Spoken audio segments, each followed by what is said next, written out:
Hello there, Pirate fans. My name is Liam Harding. Alongside me, Graham Marshman. And we are here with Pirate TV's post-game recap of the Seton Hall versus Rutgers men's basketball game. Seton Hall fell by a score of 70-63, ruining the two-game win streak in the Garden State Hardwood Classic. Now, Graham, it was the first half of the game and the first beginning of the second half didn't really start off with all that intensity that is expected of a Seton Hall Rutgers game. What are some of your thoughts on that? I mean, when it comes to these type of games, how important these games can be and how important it is to the state of New Jersey, to Seton Hall. This rivalry is probably the biggest rivalry that Seton Hall has.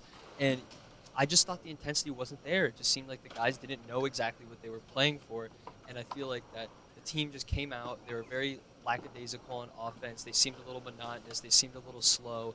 And I just felt like, they should have came out with the intensity that we, the fans, all expected them to, especially with the sold-out Prudential Center. So I thought it was very disappointing that they didn't come out with the intensity for either half of this game.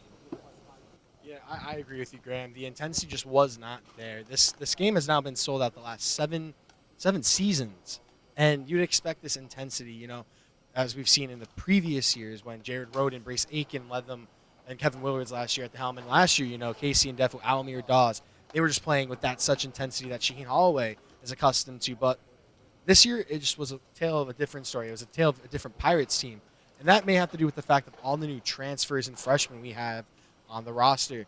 Coach Shaheen Holloway said this in the post-game recap about the intensity of his team. Well, I also, to tell you the truth, Jerry, I don't think my guys understood the magnitude of this game, right? Like, all our new guys, they don't know the rivalry and how important it is. I think, they did a good job making sure they guys understood that. But we didn't. And I thought we came out and played a little timid. And not, like, we wasn't aggressive. Our got a couple of guys that got to do more for us. And that's just what it is right now. The intensity was not the only problem the Pirates faced. They were just struggling to shoot from beyond the arc, a problem that we continue to see for these Pirates dating back to even last year in Shaheen Holloway's first year at the helm. In this game, only one Pirate registered a made three, and that was Alamir Dawes, who, even though he made three of them, he still shot an abysmal 3 from 15 from behind the arc, continuing this terrible stretch of play he's had since before in the West Coast Rady Children's Invitational. Graham, what do you just overall think of Alamir Dawes' performance thus far? I think it was definitely disappointing from Dawes. He's a career 40% from three-point shooter. And, when you have a guy like that on your team, you really just expect him to make his shots, and you really just expect him to, provide that intense and amazing skill that he has from behind the arc. But Shaheen Holloway did said he's not going to discourage him from shooting. He's not going to discourage a 40% three-point shooter in his career from shooting the basketball. He wants him to keep taking these shots, and we need to hopefully, hope that he can improve this three-point shooting form, because lately it has been pretty abysmal from Alamir Dawes, and we can only hope for the best for him. Yeah, you never, as a fan of a team, never want to see one of your players struggle, and that is just what Alamir Dawes has been doing. He's been struggling to find ways to get involved that isn't behind shooting the arc. And asked about this in the post-game press conference, Shaheen Holloway said this about his mentality and ideology behind letting Alamir Dawes shoot these threes. Well, I'm going to say the same thing I said to the radio guys. When you got a guy who's a 40% career three-point shooter, right? And I thought he had some good shots tonight. I thought he had some good shots. I'm not going to tell a guy who shoot 40% for his career, don't shoot the basketball, right? As a player, you got to have a feel for the game too, though, right? And if your shot not going, you got to, do other things. And that's what we're going to do the next 2 days. I'm going to watch film with him, just like I watched film with him last couple of days, and just making sure you see the opportunities to drive the basketball and make plays for others. As we saw, Shaheen Holloway gave credit to, and as you said earlier, Graham, Alamir Dawes' career, 40% shooting from beyond the arc. He can be someone that can come off really hot to start and make three in a row. In the Rutgers post-game press conference, Coach Peichel said this about his performance and their idea behind guarding Alamir Dawes. Well, they have, I only coach one team, so I don't know. Shah's a really good coach. He's a really good player, and any guy like that, I say they're ultra dangerous, because they can go, 3 for 3 in a hurry. And he got a couple good looks early too. We didn't want to allow him any looks early.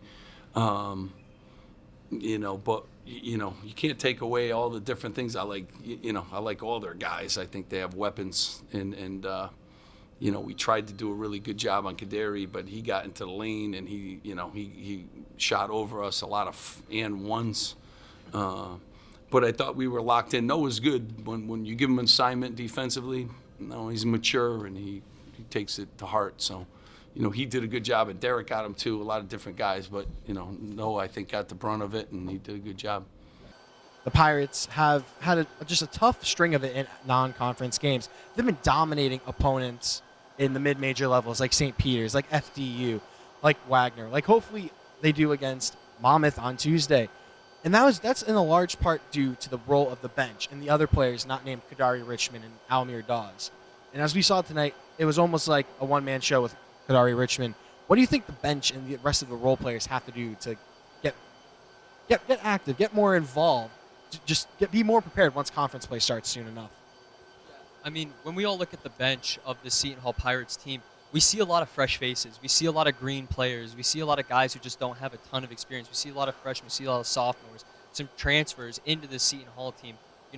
These guys who just may not be acclimated to the system just yet. So I think maybe that is why the team struggled a little bit in this game, not knowing how big of an occasion this was going to be and how intense this game might be. So I definitely think that the Pirates bench and the young guys coming off that bench really need to understand the intensity a little bit better, understand the fact that it is going to be a little bit tougher, it is going to be a little bit more physical, those battles are going to happen out on the court, and that they really need to continue to push to get better every single day, especially guys like Isaiah Coleman and Hutchins Everett, who, I think Hutchins Everett had a very good game today. I think he did try to match the intensity very well. Didn't take too many shots, but the shots he did take, he made all of his free throws, so I thought that was very impressive with him. Isaiah Coleman seemed like he was a little bit lost out there. He seemed like he might have, got lost in the moment a little bit. You kind of saw his youth a little bit in this game, which is something we haven't seen from him just yet. But for a team like Monmouth, I definitely think we're going to be looking to the bench a lot in that next game. We're going to be expecting these guys to be getting a lot more minutes than they would have in this Rutgers game. And I definitely think that, it's a good game to help them get back on track going into a game like Missouri and a game like UConn. And it's definitely going to help these younger guys to get the big minutes against Monmouth. Oh, you said it. These guys, we're going to see a lot of minutes from them in the future games, especially against Monmouth. A very talented, but mid-major nonetheless. And in tonight's matchup, as you said, Isaiah Coleman was a little bit greener than normal. And that, I think, in my personal opinion, that was his welcome to the Division I level moment. He wasn't used to this. Is the Prudential Center was sold out. He hasn't faced this intensity of a crowd in ever, probably. So I'm not all too worried about him, but I definitely think this was a learning moment. But I think the problem that is also arising that Shaheen is hoping to address is just the depth in general. We have right now a 6-man and a 7th-man, and Elijah Hutchins Everett, an Orange native, so he knew the intensity and importance of this matchup, and Isaiah Coleman, coming off the bench as well. But you still have to find, your last couple guys. You can't just have a 7-man rotation. Jaquan Sanders played very well today, having 17 minutes off the bench, but you're still looking for that, 8th, 9th, 10th guy if you want to have that deep. And that's just due to the injury bug still being around throughout the year so far. All the players, it seems like, have been injured one time or another. Right now, David Chubeck's back injured with an undisclosed injury after playing in Baylor. Arda's been out injured. Elijah Hutchins Everett's just gotten back from concussion protocol. So hopefully in these next couple of days that this bench, who really did struggle immensely in this Rutgers game, is finally able to get them together and be prepared for that last non-conference game in Missouri, because even though it's in Kansas City, Missouri, it's still in a neutral site. It's still almost a home game for Missouri, and hopefully that will be able to translate well for conference play. Yeah, I mean, talking about these young guys and talking about the people who we need to see on the court more. When you talk about a 7-man rotation, that's very slim.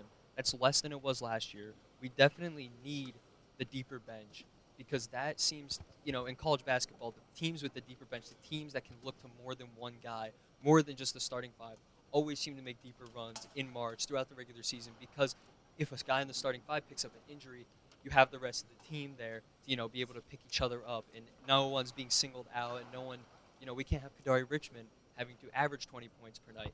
We need guys who are able to come off the bench, and I think the team definitely needs someone like a Nganga, like a Tubek, I think they need guys like that, because those guys are going to be the ones who are going to impact down the line and who are going to keep the longevity of this team because say, someone gets injured, someone else needs to come off the bench and fill that role. So I think getting these guys minutes, as many minutes as possible against a team like Monmouth and against another Power 5 school in Missouri will definitely help lead us up to the Big East, which can be a long and grueling schedule, and we are going to need every single one of those guys.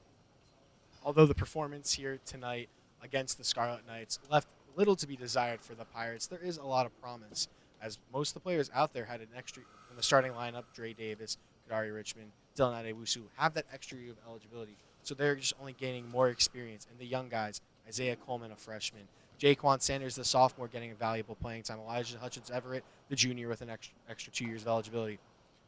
The sky is the limit for this team once they're all able to put it together. And I feel like this game, as we saw, they were able to cut it down to single digits, losing by 7. That just, leaves me a little bit of a good taste in my mouth that they were able to make it closer than it was at the start of the game. But that'll do it for us here with your post-game recap. Again, I'm Liam Harding. Alongside me, my wonderful analyst, Graham Marshman. Thank you all for watching. And if you would like to continue watching and hear all of Shaheen Holloway, Kadari Richmond, and Dre Davis's comments in the post-game recap, listen here for their press conference comments. I'm just happy to see him back healthy, and I think he did a decent job tonight in his first game back, and that's all you can ask for on their side. Anything else for our players? Yeah, I have a question. What did you guys think of the student turnout and the fan turnout, and what do you want to say to them after the way they turned out tonight? I think it was great, although it didn't go the way we wanted it to. I appreciate all of them for showing up. I know it was a late game. I appreciate the energy they brought through it all. No, I want to second that, just saying I appreciate all the fans that came out. It was a great turnout. Love to see their support. They showed a lot of love tonight, so greatly appreciate it. When you have someone like Cliff inside, how much harder does it make it to attack the rim? Is it something you like to do? He's just flowing around in there, so you have to go up there strong or be able to make the drop-off pass, which is something I didn't do a lot of tonight, and I blame myself. Dre, you want to add to that? What do you think it's like trying to attack the rim with a guy like Cliff in there? He was a big presence down there. I think we just, like Cook said, we got to be able to go up stronger, make the right play. I missed the play, too, for a dump down. Something I had to be better at. Guys, what can you take from this game? Losing a game like this, high energy against a rival, a lot of physicality. Got to be better. Come out with better energy. Start the game. Better focus. Execute our game plan. All right. Thank you, guys. Thank you.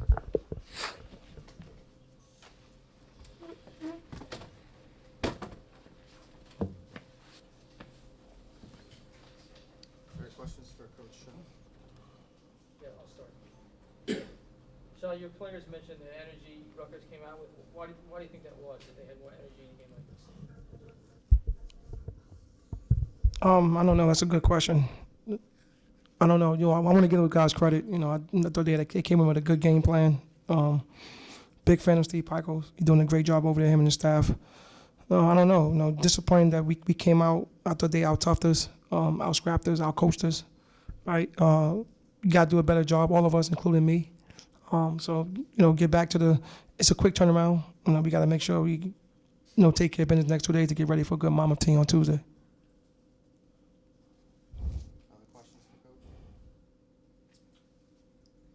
What did you see out of Jermichael Davis tonight? He matched up a little bit with Kadari and also just on the defensive end. What do you see from Jermichael Davis?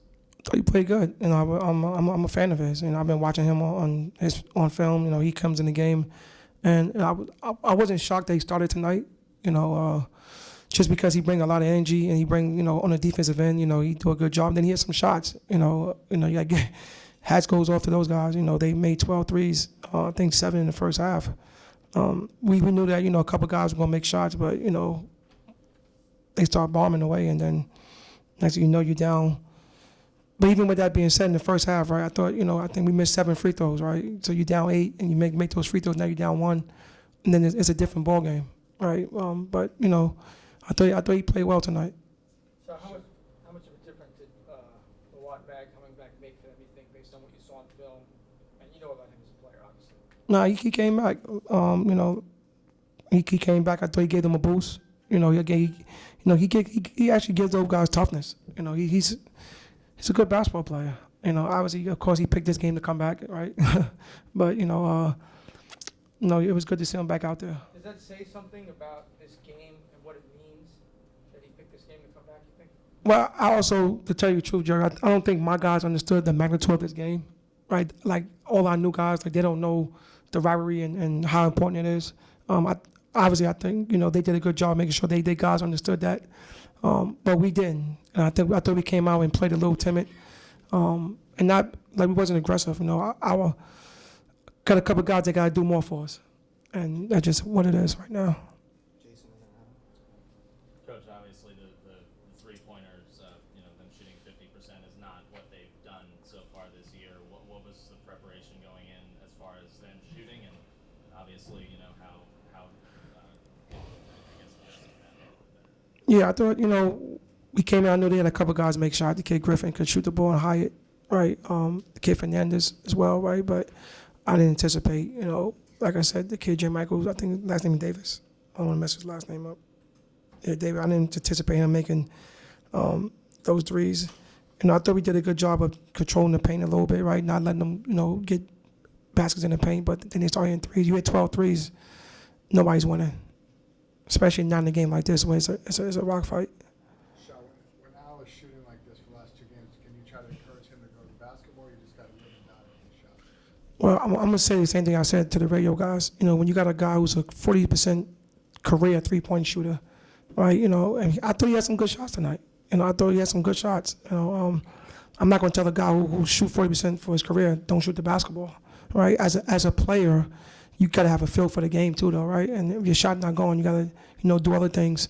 And that's what we're going to do the next 2 days. I'm going to watch film with him, just like I watched film with him last couple of days, and just making sure you see the opportunities to drive the basketball and make plays for others. So you mentioned understanding the magnitude of this game. You've played in it, you've coached in it a lot. How disappointing is it for you to see a crowd like this show up in your favor and not to have them in the game at all? Or Rutgers sort of quiet them from the get-go?